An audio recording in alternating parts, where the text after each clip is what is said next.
I arrived here like at age 3. I lived on a farm, so I had no one else to talk with. I was the only Latino in the community. It was a challenge for me because I seemed like dumber compared to everyone else because I didn't know the language. I got special treatment, which I didn't really like because I felt different from everyone else. First grade, I didn't know anyone because it was a new school for me. I couldn't really talk to anyone, so I was always shy. I always sat by myself. And it was just hard because all the teachers were American, so they didn't really know Spanish. So that was just another barrier for me that I had to overcome. I practice every day after school. I used to watch Sesame Street all the time, or Cyber Chase. That really helped out. Only one of my friends knows where I live. And that's because for me, it's people might think of me differently. And I think it's just because what it comes with, like how people are gonna respect you. I enjoy it because I get to see other Latinos, and that's something you don't really get to see at school. And we're always helpful to each other. Like during the snow, we help each other out. Like if one of us ever gets stuck on the road, we always go to assist each other. We're just like a community that likes helping each other. When I'm here, I just feel like myself because I get to hang out with my friends, people who understand where I come from, people who've had the same challenges as me or are facing them right now.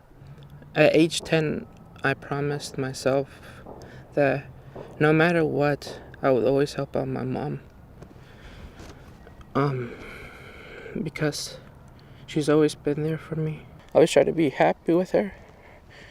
And hopefully one day, I will be able to help her in a financial way. My brother's always trusted me with being always getting the education so I can help my mother out. Currently, the AP classes I'm taking is AP Calculus, AP US Government, AP Literature, AP Spanish, AP Physics. When I'm taking AP exams, they made it more affordable for me because I only have to pay around $10 compared to other people who have to pay about $65 to $80 per exam. Last year, I had 3 friends. They all had A's, but thanks to the prices of the AP exams, they weren't able to take the exams. There's so much potential here, and I don't think a lot of people see that in this type of community because most of the Hispanics that go to high school with me, they've got so much potential that's either in sports and education. They want to succeed, but the problem is that no one's there to guide them and show them the proper steps. It would be something special for me, to have more mentors here. I believe that would help a lot, especially for the new generation, because it will give them something to look forward up to. So I always try to be a role model for other kids in the community.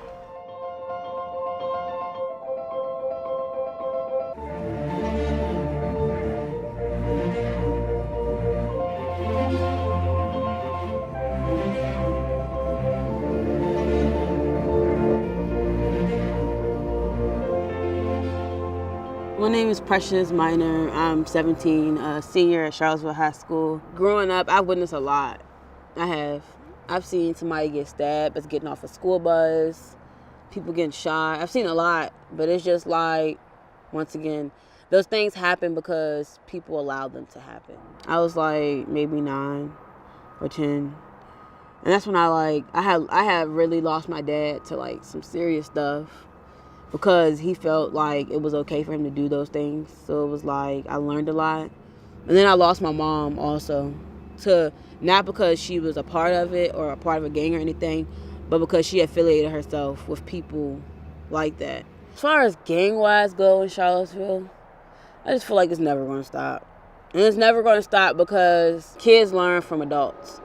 And so you just have some of those parents and adults who's not into it, and then you just have some of those parents and adults who don't care, and you have some of those parents and adults who thinks that it's cool to influence it. They want it to happen. So it's you really can't do much or say much to change much if the home, it has to start from the home first. I got sent to a group home in Chesterfield, Virginia. It's called Fresh Start. I got sent there because basically it was I kept getting in trouble in school. I didn't want to listen to anybody. I just thought that I could do what I want to do, basically. As me being a teenager, and going through some of the things that I went through, and having some people come in and out my life a lot, they're like, me as a person, I hate to see other kids and teenagers grow up to go through things that I went through. So I just think that they don't even have to be in the community, but a better support system for all the schools and people actually going to the school and opening their voices and talking and letting kids know that, like, life is really what you make it and stuff. And actually going to kids and telling them that they're going to be there and help them. I think some kids will actually understand or will grow to understand and try to make the best out of life. With a person like me, if I didn't have anybody to talk to or nobody to listen, I'll hold things in and I'll let it build up. And when it builds up, and when it's time for it to all come out, it just explodes. And it comes out, but I let it come out all the wrong way. When you first meet people, I just think that when you first meet somebody, they shouldn't tell you they're going to always be there. Because for one, they don't know that for sure. Because what if you're not always there for them to be there for? I know from the jump when somebody's lying, they're going to be there or they're not going to be there. Because it's like, you told me this, but when the littlest things happen and you should have been there and you wasn't there, and people think, well, I mean, I thought you could handle it. It wasn't the point of me not being able to handle it. It was the point of you saying you always be there. So I filled out an application for the Orange Dot program to get my CNA license, and that'll happen at UVA. And then after that, after I complete the program and go and stuff, I plan on getting a job somewhere at somebody's nursing home and getting my own apartment and stuff and just being able to work and have a lot of responsibilities on my own.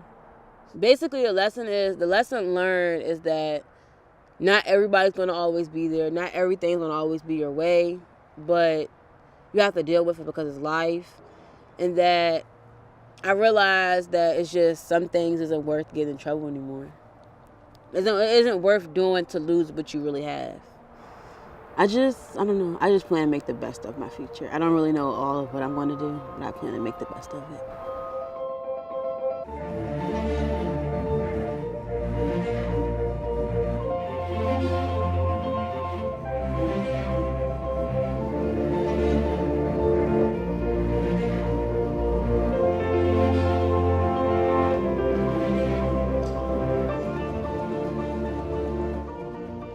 What I have is retinitis pigmentosa, and it's a genetic disorder. So basically my mom had a recessive gene and my dad had a recessive gene and just happened to have me. And I was diagnosed when I was 9 years old. And basically it's progressively gotten worse. So, I have memories of being able to see certain things that I can't see now. And I've definitely noticed, it changed, but it's really gradual. And just some differences that I've seen. I'm not able to read, normal print books anymore, and seeing the board at school, I can't do that anymore. So just little things like that I've noticed. 1 foot in, and down.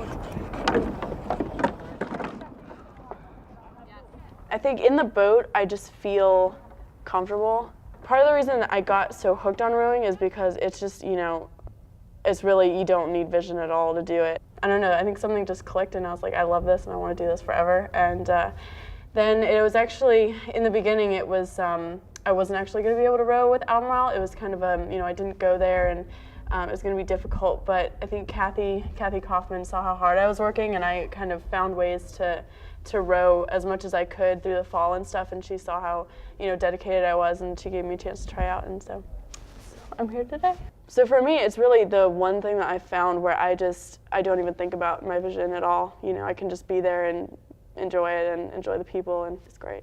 I think there should probably just be more of an awareness in Charlottesville that, because I know other kids in Charlottesville that have visual impairments, or whether it's a visual impairment or a physical disability or anything. People just need to be aware of the awesome things that people are doing all over the country. A blind girl in Texas, I think, who's a champion pole vaulter. You can get out in a boat and you can row if you have a disability or a challenge. And so maybe getting some of those people to come and do talks or do workshops, or just giving young people more access to to find out those things and kind of know that they're there and stuff like that. For me personally, there are a few gaps in terms of thinking of the accessibility to technology and services for those with visual impairments and disabilities. There's a barrier between the private and public schools in terms of accessing things like learning how to use canes and travel, and they really need to create more of an infrastructure that kind of covers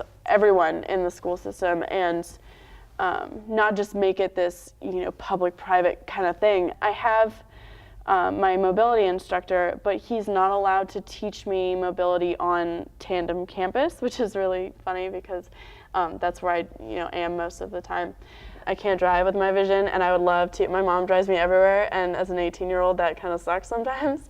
One thing that the area needs to take on is the public transportation system. Being, a senior in high school, I want to go places. I want to, do stuff with my friends and stuff like that. So I think that if they, improve the distance that their buses would go, maybe improve the range, and I think it would make it a lot easier and a lot more accessible for, people like me that maybe can't get to where they need to go all the time, and it would allow me to be a lot more independent, definitely. I have been recruited to Ithaca College to row Division III, which is really exciting. And I want to study exercise physiology, and my goal career-wise would be to become an adaptive coach and kind of work with disabled athletes. What inspires me about the Paralympics and Paralympians is that I think I can relate to them a lot, and I feel that kind of drive to, prove people wrong and just get out there and do what you love to do no matter what, what life throws at you.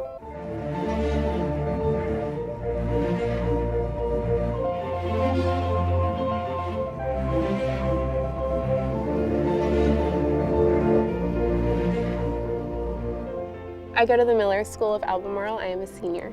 We came to Miller School looking for a school for my younger brother because it starts in the 8th grade, and I decided it was really beautiful and I wanted to go here. So I actually picked up an application behind my parents' back and applied. It was kind of a surprise for my parents, but I was fortunate enough to be able to go to Miller School for the past 5 years. So I will usually work at Banana Republic a couple times during the week, and then the days that I'm not working at Banana Republic, I am babysitting.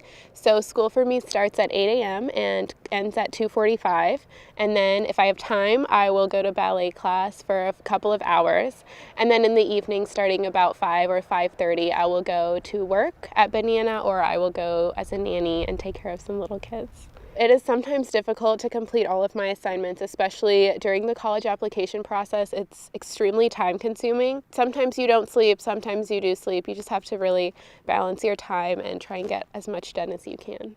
I am applying to college right now. I have applied to 8 schools. However, it is an extremely expensive process. Every single school has an application fee. My parents are not happy with the amount that they have to pay for testing and for things like that. They paid for my AP testing, but I did pay for my SAT, my ACT, and my subject tests, as well as my application fees myself, which is why I work as a nanny and at Banana Republic.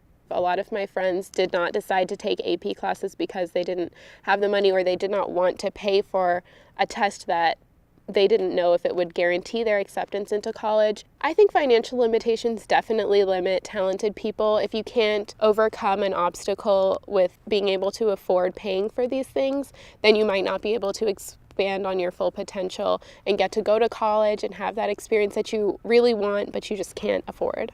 So I think that making education access available and more easy to get to would be something that's crucial for Charlottesville community.